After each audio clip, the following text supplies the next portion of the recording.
అపోస్తల కార్యములు 12వ అధ్యాయము.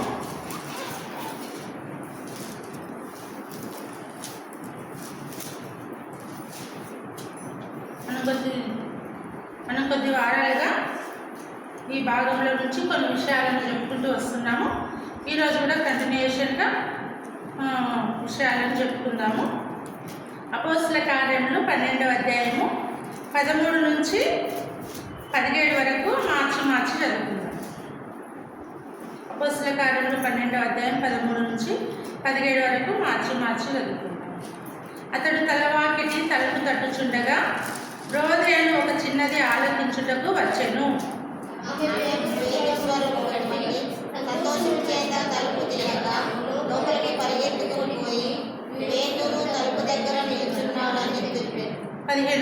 అందుకు వారు, నీవు పిచ్చిదానవనిది, అయితే తాను చెప్పినదే నిజమని ఆమె దృఢంగా చెప్పినప్పుడు వారు అతని దూత అనిది.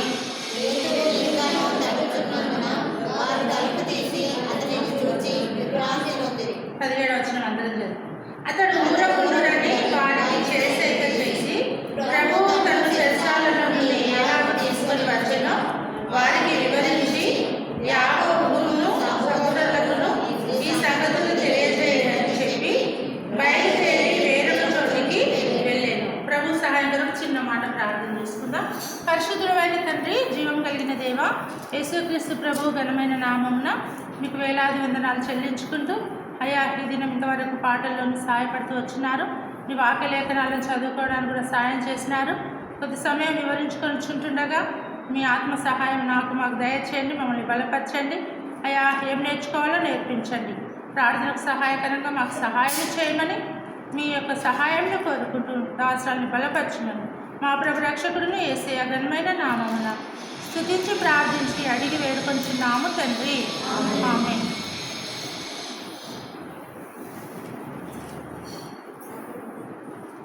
ఇక్కడ ఎవరు కనబడ్డారు మనకు చదువుకున్నాము భాగంలో? రోదే అనే చిన్నదాని గురించి చదువుకున్నాం. గత వారాల్లో మనము మరియ గురించి చెప్పుకున్నాము. తర్వాత మరియ కుమారుడైన మార్కు గురించి చెప్పుకున్నాము. తర్వాత బర్నబా, మార్కుకు సమీప బంధువుడైన బర్నబా గురించి కూడా చెప్పుకున్నాము. తర్వాత ఈ దినం ఇదే కంటిన్యూగా చదువుకున్న సమయంలో ఇక్కడ ఇంకొక చిన్నది కూడా మనకు తారసపడింది. కాబట్టి ఈ రోదే అనే చిన్నదాని గురించి కొద్ది సమయం మనము చెప్పుకుందాము వాక్యము. అయితే చదవండి 13వ వచనము. అతడు తలవాకిన తలుపు తట్టుచుండగా రోదే అను ఒక చిన్నది ఆలకించుటకు వచ్చింది. ఇక్కడ ఏం జరిగిందంటే మనకు తెలిసిపోయిన వారం చెప్పుకున్నాము. ఇక్కడ పేతురు చెరసాలలో ఉంచబడినప్పుడు సంఘము పేతురును విడుదల కొరకు అత్యాసక్తిగా ప్రార్థన చేస్తూ వస్తున్నారన్నమాట.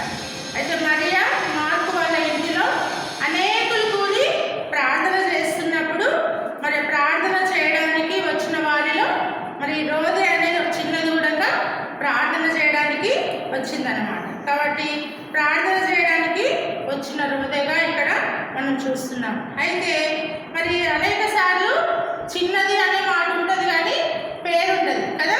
ఇక్కడ పేరుతో పాటు చిన్నది అనే పేరు కూడా దేవుడు, పరిశుద్ధాత్మ దేవుడు ఇక్కడ క్లియర్గా రాయించినాడు. కాబట్టి రోదే అనే చిన్నది అని ఇక్కడ మనం చూస్తున్నాం. కాబట్టి రోదే అనే మాటకు కూడా మరి కొన్ని పేర్లకు అర్థాలు ఉన్నట్టు రోదే అనే మాట కూడా పేరుకు అర్థం ఉందన్నమాట. ఎవరికైనా తెలుసా? రోదే అనే మాటకి అర్థము గులాబీ పువ్వు అని అర్థం అన్నమాట కదా. గులాబీ పువ్వు అని అర్థం. గులాబీ పువ్వు ఎలా ఉంటుంది? అందరికి ఇష్టమా? గులాబీ పువ్వు చూస్తే ఏమనుకుంటాము? చాలా బాగుంది చెట్టు అని అనుకుంటాం కదా. గులాబీ పువ్వు అనేది ఎట్లా ఉంటుంది? చాలా అందంగా ఉంటుంది అన్నమాట. అంతేకాకుండా అది ఎలా ఉంటుంది? మరి ఒకలాంటి సువాసనను, పరిమళాన్ని వెదజల్లేదిగా ఉంటుంది. అంతేకాకుండా గులాబీ పూల ద్వారా కూడా కొన్ని కాస్మెటిక్స్, హెల్త్ పరంగా వాటిని యూజ్ చేస్తారు కదా. గులాబీ పువ్వు ద్వారా మరి సుగంధ ద్రవ్యాలను తయారు చేస్తారు, సెంటును తయారు చేస్తారు, ఇంకా రోజ్ వాటర్ని తయారు చేస్తారు. ఇవి ఆరోగ్యానికి మెడిసిన్గా, మరి కాస్మెటిక్స్ అందానికి కూడా వీటిని ఉపయోగిస్తారన్నమాట. కాబట్టి అలా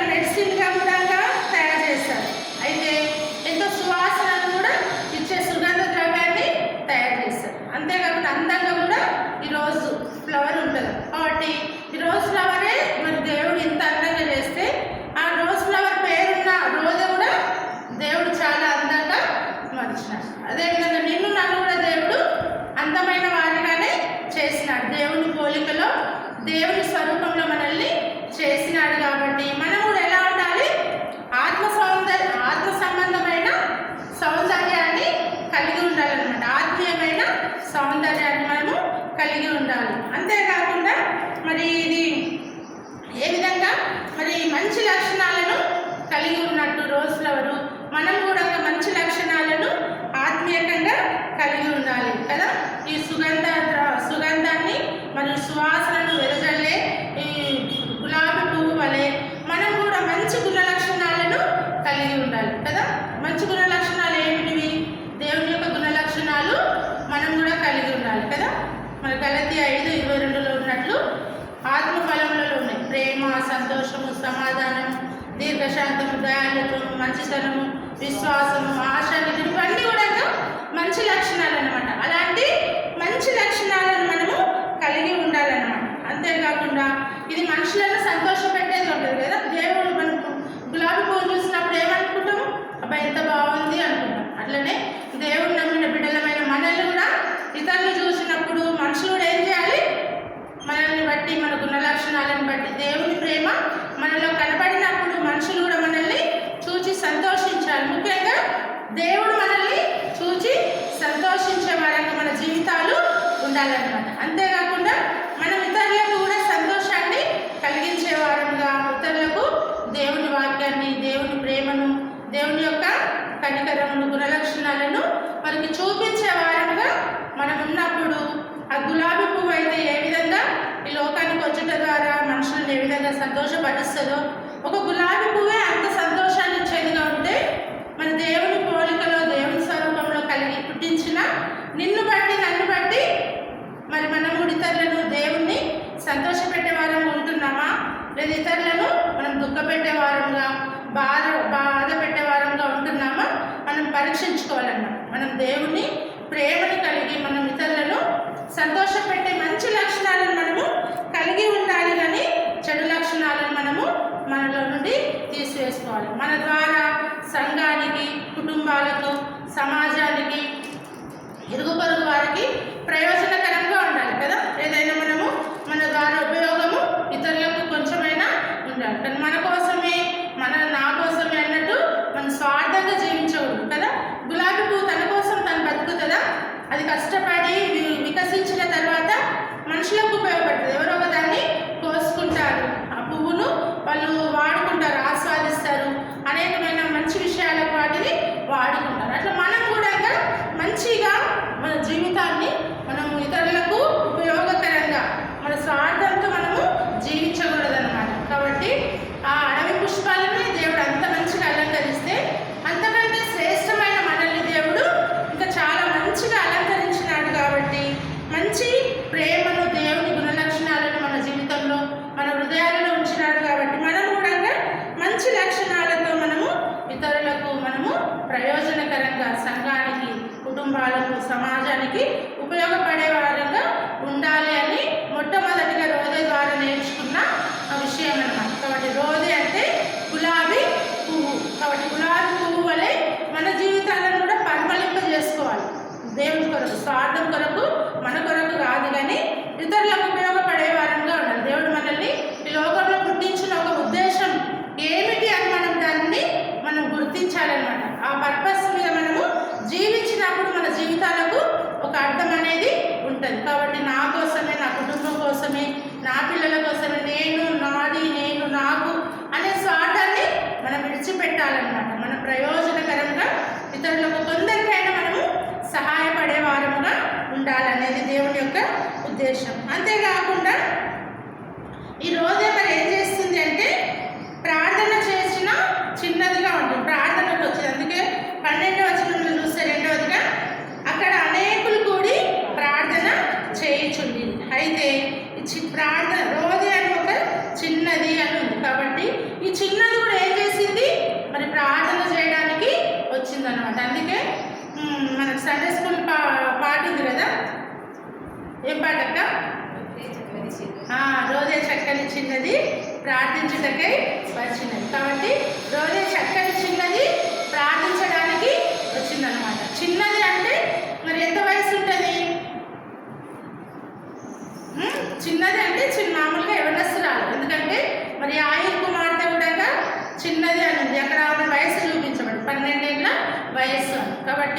అభిషేకం చిన్నది అనింది, ఆమె కూడా యవనస్తురాలే. కుతోనను దయ్యం బట్టి చిన్నది అనింది, ఆమె కూడా యవనస్తురాలే. రిబ్కా అనే చిన్నది, ఆమె కూడా యవనస్తురాలు. ఈమె కూడా 12 ఏళ్ళ ప్రాయము కలిగినదిగా ఉంటుంది. అయితే ఆమెకు మంచి చెడు ప్రార్థన తెలుసు అన్నమాట, యవనస్తురాలు. కాబట్టి యవనస్తురాలు అయినప్పటికీ ప్రార్థన చేయడానికి వచ్చింది. అది ఏ సమయము? పగల రాత్ర? రాత్రి అని ఇక్కడ చెప్పబడింది. కాబట్టి మరి 12వ అధ్యాయం 6వ వచనంలోకి వస్తే ఆ రాత్రియే అని ఉన్నారు. ఆ రాత్రి అంటే ఆ రాత్రి అంతా కూడా వాళ్ళు ప్రార్థనలో గడుపుకున్న వారుగా ఉంటున్నారు. ఆల్ నైట్ ప్రేయర్ అని చెప్పవచ్చు. ఆల్ నైట్ ప్రేయర్కి ఎంతమంది వస్తారు మన దగ్గర?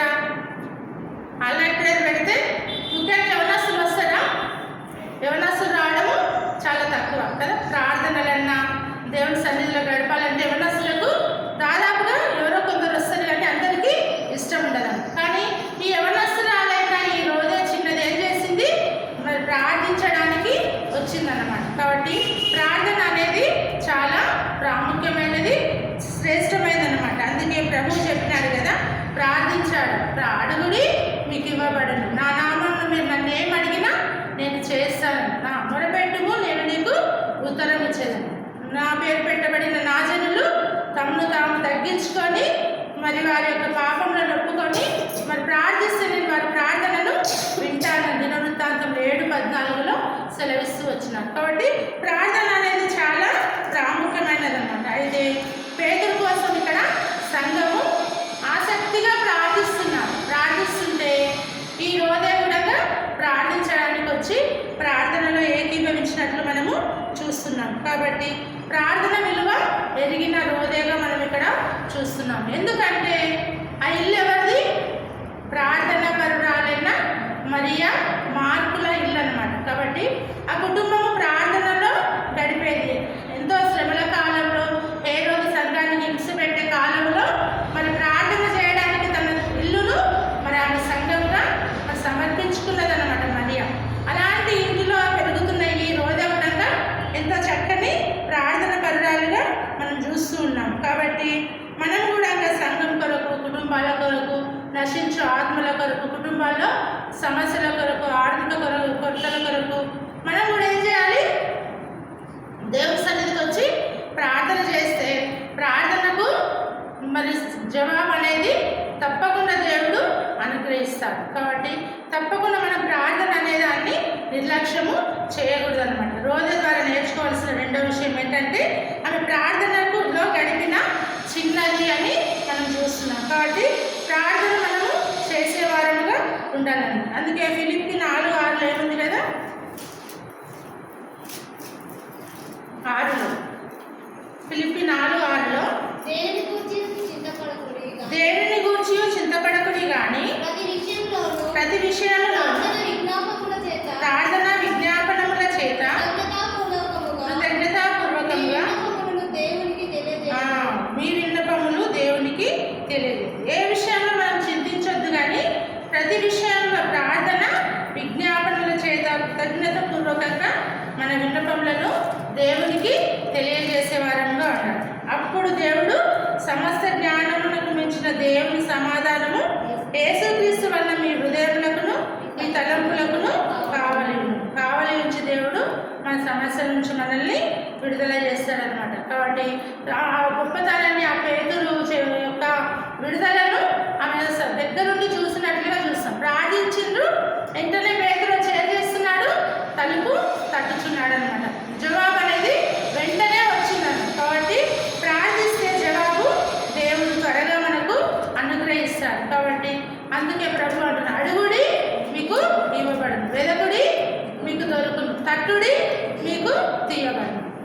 అడుగు ప్రతివాడు పొందును, వెదుకువానికి దొరుకును, తట్టువానికి తీయబడును. కాబట్టి అడుగుతేనే పొందుకుంటాం, వెతుకుతేనే దొరుకుతుంది, తట్టితేనే తీయబడుతుంది. కాబట్టి మనము దేవుణ్ణి అడిగి పొందుకునే వారంగా ఉండాలన్నమాట. అందుకే రోమా 12:12 ఒక మాట ఉంది చూడండి.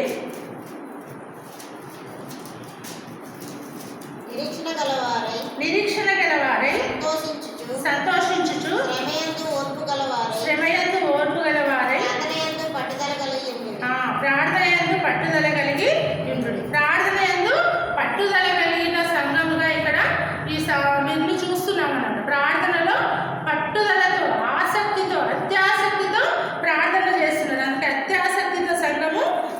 ప్రార్థిస్తుందని అపోస్తల కార్యములు 12:5 అతని కొరకు అత్యాసక్తితో దేవునికి ప్రార్థన చేయించుంది. కాబట్టి అత్యాసక్తితో ప్రార్థన చేస్తున్నారు కాబట్టి దేవుడు వీరి యొక్క ప్రార్థన విని పేతురును మరి విడుదల చేయడానికి పరలోకం నుండి దేవదూతను పంపి పేతురును విడుదల చేసినట్లుగా మనము చూస్తున్నాం. కాబట్టి ప్రార్థించిన చిన్నదిగా రెండవదిగా చూస్తున్నాం. ఇంకోటి ఈమెలో ఉన్న లక్షణం ఇంకొకటి చూద్దాము. ఇదే 13వ వచనంలో రోదే అని ఒక చిన్నది ఆలకించుటకు వచ్చాను. ఆలకిస్తుందన్నమాట. అంటే మెలకువ కలిగిన జీవితం అన్నమాట. మెలకువ కలిగిన చిన్నది కదా. యవనస్తులు ఏం చేస్తారు? ఆన్లైన్ ప్రేయర్లో కొద్ది సమయం అయిపోగానే ఏమవుతారు? నిద్రపోతారు, కురుకుతూ ఉంటారు కదా. కానీ ఈ చిన్నది మాత్రం ఏం చేస్తుంది? ఆలకించుటకు వచ్చిందంటే మెలకువ కలిగినదిగా ఉంటుంది. కాబట్టి మనం కూడా నేడు మెలకువ కలిగిన జీవితాలు అవసరం అన్నమాట కదా. మెలకువ కలిగినట్టు నిద్రపోకుండా ఉండడం కాదు, ఆత్మలో మెలకువ కలిగిన వారముగా ఉండాలి. మెలకువ కలిగిన జీవితం అన్నమాట. అయితే నేడు మనం ఎట్లున్నాము? భయంకరమైన కాలంలో, భయంకరమైన పరిస్థితులలో మనము ఉన్నాము. ఎప్పుడు ఏం జరుగుతుందో అర్థం కాని పరిస్థితి కదా.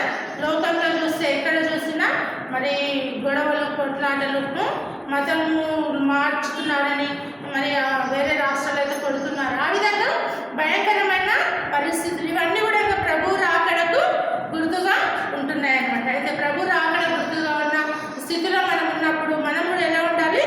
ఆత్మీయ మెలకువ కలిగిన వారంగా ఉండాలన్నమాట. ఆత్మీయమైన మెలకువ కలిగి ఉండాలి. అంటే మన జీవితాన్ని మనము మరి గమనించుకోవాలి. మన ఆత్మీయ జీవితం ఎలా ఉంది, మన నడవడిక, మన ప్రవర్తన, ప్రభు కొరకు మనము ఏ విధంగా జీవిస్తున్నాము అని మనల్ని పరీక్షించుకునే వారంగా ఉండాలన్నమాట. అలాంటి మెలకువ కలిగిన జీవితం జీవించాలి. అందుకే మెలకువ గురించి మత్తయి సువార్తలో 24వ అధ్యాయం రాకడ గురించి ప్రభు చెప్తూ అక్కడ ఏం చెప్పినాడు చూడండి. 24వ అధ్యాయము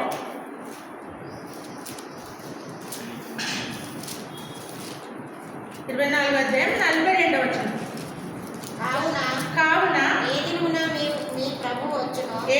మీ ప్రభువు వచ్చునో మీకు తెలియదు కనుక మెలకువగా నుండుడి. అంటే నిద్రపోకుండా కాదు, కానీ ఆత్మలో మెలకువ, అలర్ట్ అనేది ఉండాలి. అయితే మన ప్రార్థన, భక్తి, దేవుని సన్నిధిలో గడపడము అనేది మనము మెలకువ కలిగిన జీవితము జీవించాలన్నమాట. ఎందుకంటే ఏ దినమున మీ ప్రభువు వచ్చునో మీకు తెలియదు. ఆయన ఏ జామున వచ్చునో మనకు తెలియదు. కాబట్టి మనం మెలకువగా ఉండాలన్నమాట. మెలకువ కలిగిన జీవితం జీవించాలి. అందుకే 25వ అధ్యాయము మరి బుద్ధిగల కన్యకల గురించి, బుద్ధి లేని కన్యకల గురించి చెప్తాడనమాట. చెప్తూ ఇక్కడ మరి బుద్ధిగల కన్యకల వలె మెలకువ కలిగిన జీవితం జీవించాలని చెప్తూ 25వ అధ్యాయం 13వ వచనంకి వచ్చేసరికి ఆ దినమైనను గడియైనను మీకు తెలియదు కనుక మనుష్య కుమారుడు వచ్చే సమయము, పెళ్లి కుమారుడు వచ్చే సమయము ఎప్పుడో మనకు తెలియదు కనుక మనం ఏ విధంగా ఉండాలి? మెలకువగా ఉండండి అని ఇక్కడ ప్రభు చెప్తూ వస్తున్నారు. కాబట్టి మెలకువ కలిగిన జీవితం అనేది చాలా శ్రేష్టమైన. అందుకే లూకా సువార్త 21వ అధ్యాయంలో కూడా మంచి మాట ఉంటుంది. లూకా 21:36. కాబట్టి మీరు జరగబోవు నెలను తప్పించుకొని కుమారుని ఎదుట నిలవబడుటకు శక్తి గలవారు అన్నట్లు ఎల్లప్పుడూ ప్రార్థన చేయొచ్చు, మెలకువగా ఉండుడని చెప్పింది. ఇక్కడ కూడా కాబట్టి మీరు జరగబో వీటి నెలను తప్పించుకొని మనుష్య కుమారుని ఎదుట నిలవబడినట్లు శక్తి గల వారు అగునట్లు మనం మెలకువగలిగి ప్రార్థనలో గడపాలని చెప్తూ వస్తున్నాడు. కాబట్టి మరి రాకడ ఏ సమయం ఎట్లుంటుందో మనకు తెలియదు. కాబట్టి మనము ప్రభు ఎదుట నిలబడడానికి శక్తి గల వారు అగునట్లు మెలకువ కలిగిన జీవితము కలిగి జీవించాలని ప్రభు చెప్తూ వస్తున్నాడు. ఎందుకంటే 1 పేతురు 5:8 ఉంది. మీ శత్రువైన అపవాది గర్జించు సింహం వలె ఎవరిని మింగుతుందని వెతుకుచు తిరుగుచున్నాడు. కాబట్టి మనం ఎలా ఉండాలంట? నిబ్బరమైన బుద్ధి గల వారమై మెలకువగా ఉండుడి. మీ విరోధి అయిన అపవాది సింహం వలె ఎవరిని మింగుతున్నా అని వెతుకుచు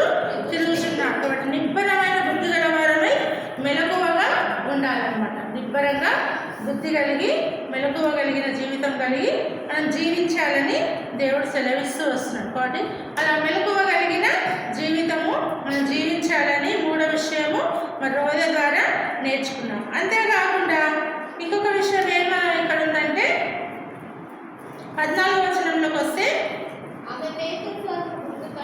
ఆమె పేతురు స్వరాన్ని ఏం చేస్తుందంటే గుర్తుపడుతుంది అనమాట. పేతురు స్వరాన్ని గుర్తుపట్టినదిగా ఉంటుంది. అంటే పేతురు స్వరం ఒకసారి ఎవరైనా సడన్గా వచ్చి పిలిస్తే మనం గుర్తుపడతామా? ఎప్పుడు వినే వాళ్ళ స్వరం అయితే గుర్తుపడతాం. ఎవరో కొత్త వాళ్ళు వచ్చి పిలిచారనుకో గుర్తుపడతామా? ఎవరో లే అనుకుంటాం. కాబట్టి మరి పేతురు యొక్క స్వరాన్ని గుర్తుపట్టిందంటే అనేక సార్లు పేతురు యొక్క మరి ప్రసంగాలు, పేతురు యొక్క మాటలు, పేతురు యొక్క ప్రార్థనను ఆమె విని ఉంటుంది అనమాట. అందుకని మరి పిలవగానే పేతురు స్వరాన్ని గుర్తుపట్టిందిగా ఉంటుంది. అట్లనే మనం కూడా ఏం చేయాలి? మనం కూడా దేవుని స్వరాన్ని, మన వాళ్ళ స్వరం ఎవరో ఇతరులు ఎవరో మనము గుర్తుపట్టే వారంగా ఉండాలి. దేవుని స్వరాన్ని గుర్తుపట్టే వారంగా ఉండాలి. అపవాది స్వరాన్ని కూడా మనం గుర్తుపట్టే వారంగా ఉండాలన్నమాట. కాబట్టి మరి మనం ఇక్కడ పేతురు యొక్క స్వరాన్ని ఈ చిన్నది గుర్తుపట్టిందిగా ఉంటుందన్నమాట. కాబట్టి ఆ విధంగా గుర్తుపట్టడానికి మరి పేతురు యొక్క సావాసంలో ఆమె ఎదిగింది కాబట్టి గుర్తుపట్టింది. అట్లనే మనం కూడా దేవుని యొక్క స్వరాన్ని గుర్తుపట్టాలంటే మనం కూడా దేవుని యొక్క వాక్యాన్ని, దేవుని యొక్క స్వరాన్ని వినేవారంగా, మనం దేవునితో గడిపే వారంగా ఉన్నప్పుడు మనం కూడా దేవుని స్వరాన్ని గుర్తుపట్టే వారంగా ఉంటామన్నమాట. దేవుని స్వరాన్ని గుర్తుపట్టాలంటే మనం ఏం చేయాలి?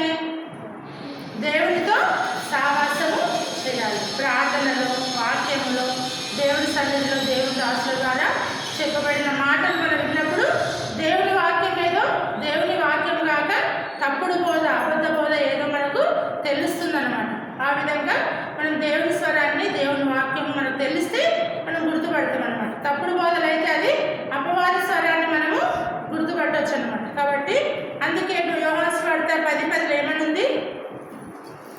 దొంగతనము హత్యను నాశనమును చేయవచ్చు కానీ మరి దేనికి రాడు. గొర్రెలకు జీవం కలుగుటకు, అది సమృద్ధిగా కలుగుటకు నేను వచ్చినానని మీకు నిశ్చయముగా చెప్తున్నాను. నా గొర్రెలు నా స్వరము వినును అని ఉంటుంది. నా గొర్రెలు నా స్వరం వినును, నేను వాటిని ఎరుగుదును, అవి నన్ను వెంబడించును. ఎన్నో వచనం అక్క? 27లో ఉందన్నాడు. నా గొర్రెలు నా స్వరము వినును, నేను వాటి నెరుగుతున్నానని అవి నన్ను వెంబడించు. ఈ మాటలు నా గొర్రెలు ఏం చేస్తాయంట? నా స్వరము ఉంటాయి కదా. గొర్రెల కాపరి యొక్క స్వరము తెలుస్తుంది కదా. అన్ని గుంపుగా గొర్రెలు ఉన్నప్పుడు మరి గొర్రెల కాపరి మరొక వాయిస్ తోటి పిలుస్తారు. పిలిచినప్పుడు ఏం చేస్తాయి అవి?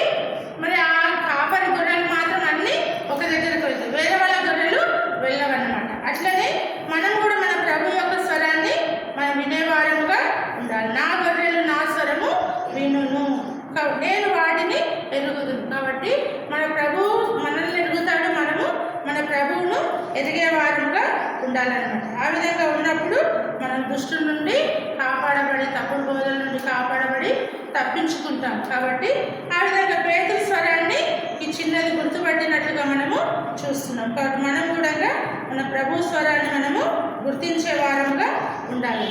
అంతేకాకుండా ఇంకా ఇక్కడ ఇదే 14వ వచనం చూస్తే సంతోషం చేత తలుపు తీయక లోపలికి పరిగెత్తుకొని పోయిందనమాట. కాబట్టి ఇక్కడ పేతురు స్వరాన్ని విన్నది, గుర్తుపట్టింది, సంతోషిస్తుంది అనమాట. సంతోషిస్తుంది. కాబట్టి సంతోషం పేతురు రావడము ఆమెకు ఎంతగానో సంతోషంగా ఉంది. కాబట్టి దైవజనులు మరి ఇంటికి వచ్చినప్పుడు ఆమె ఎంతగానో సంతోషించినదిగా ఉంటుంది. కాబట్టి మనం కూడా ఈ కష్టకాలంలో మరి పేతురు రావగానే ఆమె సంతోషిస్తూ వచ్చింది.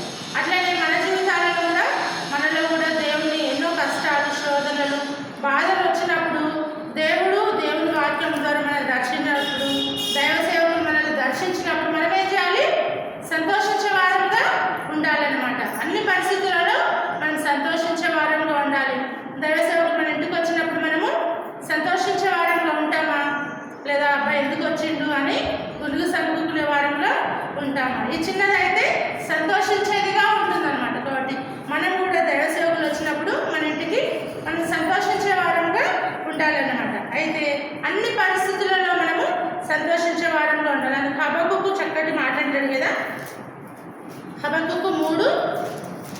18వ వచనం.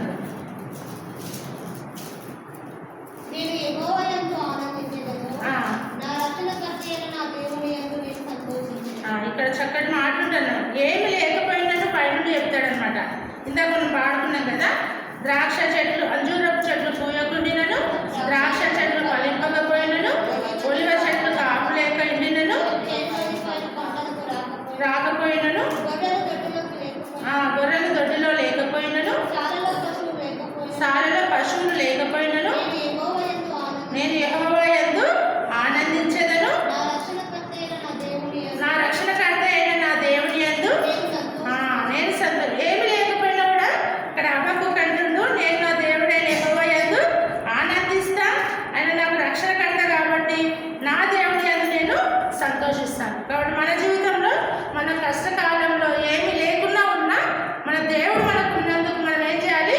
దేవుని బట్టి మనము సంతోషించే వారంగా ఉండాలి. ఇక్కడ పేతురుని బట్టి ఈ చిన్నది ఏ విధంగా సంతోషిస్తుందో అట్లా మనము కూడా మన దేవుని బట్టి, మన సావాసాన్ని బట్టి, మన సంఘాన్ని బట్టి, మన సేవకులను బట్టి మనం సంతోషించే వారంగా ఉండాలన్నమాట.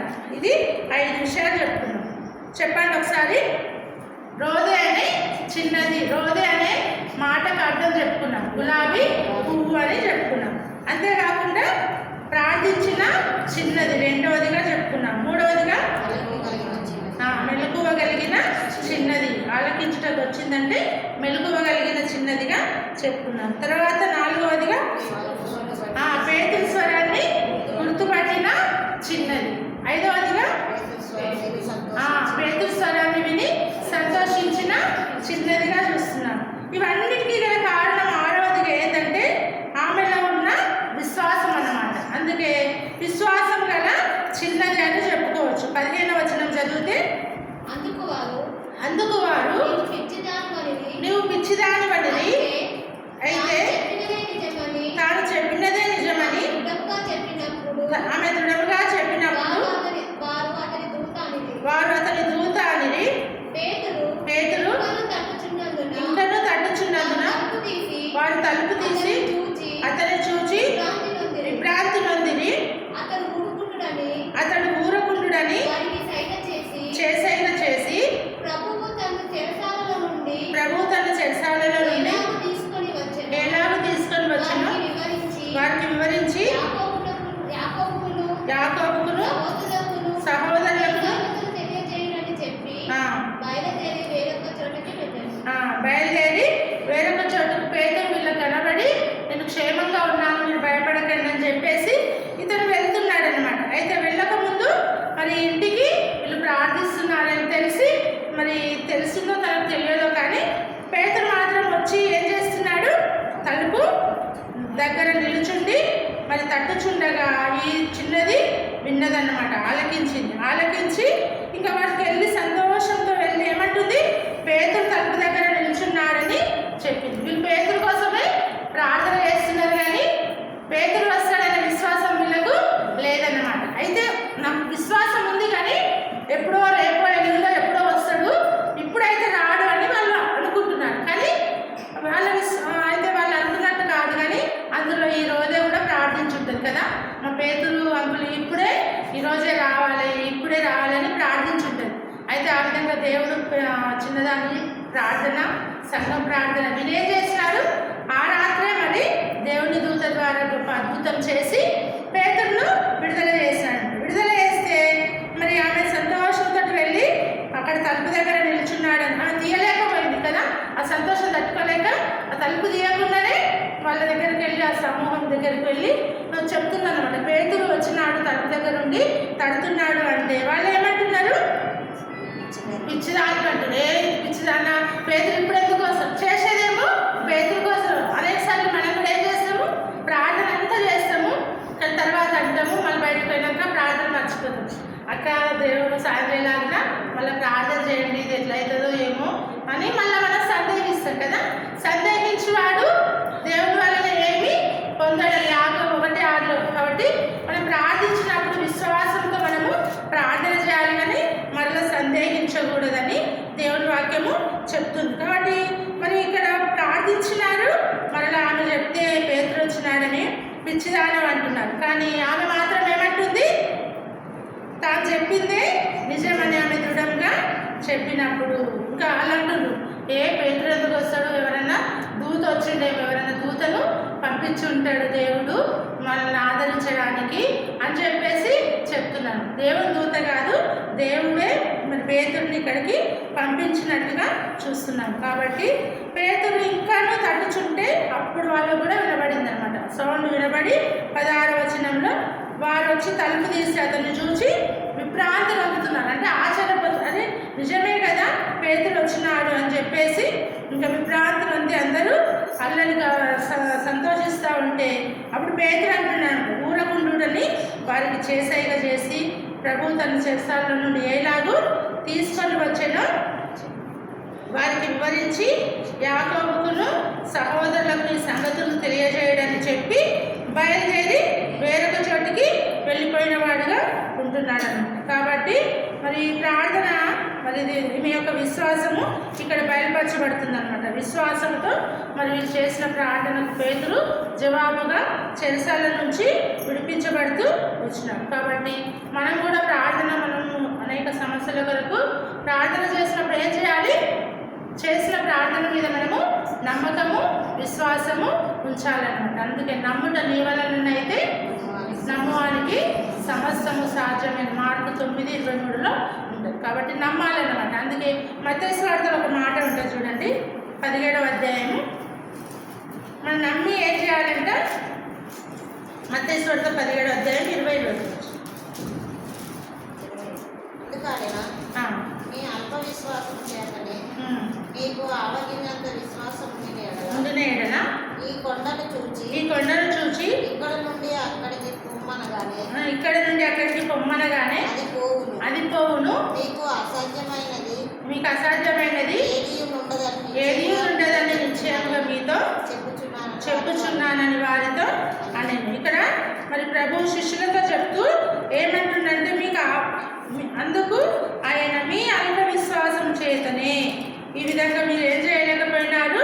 మరి ఆ దయ్యం పట్టిన ఆ వ్యక్తి ఆ కుమారుని యొక్క దయాన్ని మీరు వెళ్ళగొట్టలేకపోయినారు, అతన్ని స్వస్థపరచలేకపోయినారు మీ అల్ప విశ్వాసం చేత. అయితే మీకు ఆవగించేంత విశ్వాసం ఉండిన ఎడల ఈ కొండను చూసి ఇక్కడ నుండి అక్కడికి పొమ్మనగానది పోవును. అంటే మనకు ఆవగించేంత విశ్వాసం అంటే మనలో పరిపూర్ణమైన విశ్వాసాన్ని చూపిస్తుంది. ఆవగింజ ఎలా ఉంటుంది? రౌండ్గా ఉంటుంది, ఎక్కడ కూడా దానిలో లోటు అనేది ఉండదు, లోపల కూడా పిండితో నింపబడింది ఉంటుందన్నమాట. ఎక్కడ కూడా ఎలాంటి మరి ఉండదు, పొట్టులో ఏది ఉండదు, పరిపూర్ణంగా ఉంటుంది ఆవగింజ. కాబట్టి అలాంటి పరిపూర్ణమైన విశ్వాసం కలిగి మనం ప్రార్థిస్తే ఈ కొండను తీసి ఈ కొండ ఇక్కడ నుండి పొమ్మంటే అది పోవును అని చెప్తున్నాం. కొండ అంటే కొండ కాదు, కానీ కొండ లాంటి సమస్య అయినప్పటికీ అది మన పోయేదిగా ఉంటుంది. కాబట్టి మనం కూడా పరిపూర్ణమైన విశ్వాసంతో మనం దేవుడిని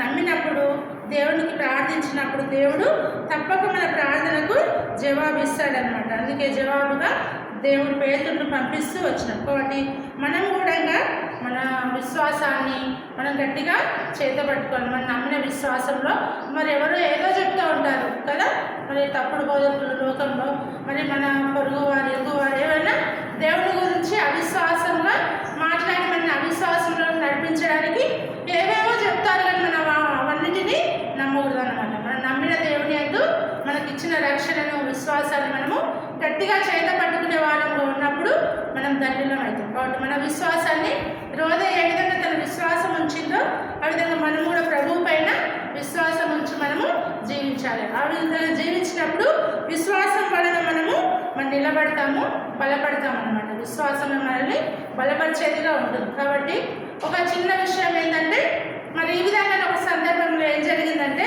ఇది నిజంగా జరిగింది అని చెప్తారు. ఒకసారి అంట మరి ఇంట్లోని కరువు కాలంలో వర్షాలు పడలేదంట. వర్షాలు పడలేనప్పుడు అందరూ కూడా, నాకు తెలిసిన విషయమే కావచ్చు, అందరూ కూడా ప్రార్థన చేయమని సంఘంలో ప్రకటిస్తే ఏమైందంటే అందరూ కూడా ఇట్లా మందిరానికి వచ్చి అందరూ కూడా ప్రార్థన చేస్తుంటారు అనమాట. ప్రార్థన చేస్తూ ఉపవాస ప్రార్థన, మరి వర్షాలు పడాలి, మరి మాకు పంటలు పండాలి, వర్షము మరి మే అయిపోయి జూన్ వస్తుంటే ఏం పడాలి? వర్షాలు పడాలి కదా, పంటలు. మరి కొన్ని సంవత్సరం కూడా వర్షాలు లేవు, ఈ సంవత్సరం కూడా వర్షాలు పడాలి, అందరూ ప్రార్థన చేస్తున్నారు.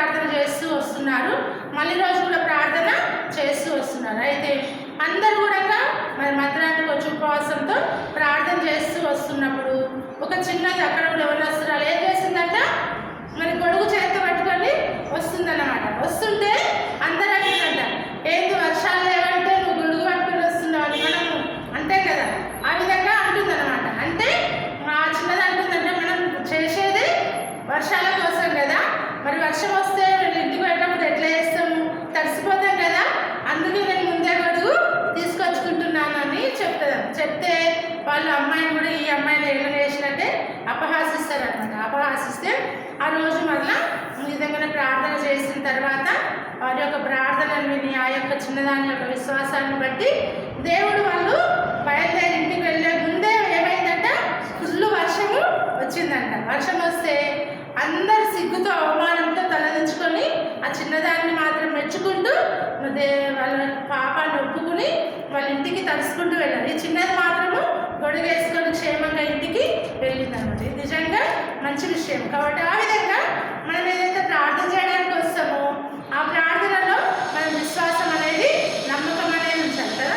మన జీవితాల్లో మన సంఘంలో ఎన్నో జరుగుతున్నాయి కదా, ప్రార్థిస్తే ఒకదాని మీద ఒకటి అసాధ్యమైన వాటిని కూడా దేవుడు సాధ్యం చేస్తూ మన ప్రార్థనలు ఆలకించి ఆ చిన్నదాని వాటి వాళ్ళు ఎవరో ఒకరిద్దరన్నా మంచిగా ఉంటారు కదా, అలాంటి వాళ్ళని బట్టి దేవుడు ఏం చేస్తాడు, మనకు జవాబు అనుగ్రహిస్తాడు. కాబట్టి సంఘ ప్రార్థన అనేది చాలా ప్రాముఖ్యమైనది. అందుకే అందరూ కూడా చేరి వచ్చి ప్రార్థనలో ఏకీభవించి ప్రార్థించినప్పుడు దేవుడు తప్పక మనకు కూడా సహాయం చేస్తాడు. కాబట్టి ప్రార్థనను మనం ఎప్పుడు నిర్లక్ష్యం చేయకుండా మనం ప్రార్థనలు కలిగి ఉండాలన్నమాట. విశ్వాసంతో ప్రార్థన చేయాలి. 6 విషయాలు మనము చెప్పుకున్నాం, ఒకసారి చెప్తే ముగించుకుందాం, టైం అయింది.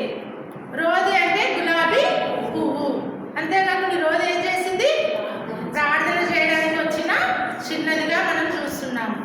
మూడవదిగా మెలకువ కలిగిన చిన్నదిగా చూస్తున్నాము. 4వది పేతురు స్వరాన్ని గుర్తుపట్టిన చిన్నదిగా చూస్తున్నాం. 5వదిగా సంతోషించిన చిన్నదిగా చూస్తున్నాం. 6వదిగా విశ్వాసం, దాన్ని నమ్మిన దాని మీద, ప్రార్థించిన దాని మీద విశ్వాసం కలిగిన చిన్నదిగా చూస్తున్నాం. ఇలాంటి 6 విషయాలు మనం కూడా మన జీవితాల్లో కలిగి మనం దేవుని మహిమపరిచే వారం ఉన్నప్పుడు దేవుడు తప్పక మనకు జవాబిచ్చి మనకు సహాయం చేస్తాడు. కాబట్టి దేవుడి మాటలను దీవించి ఆశీర్వదించును.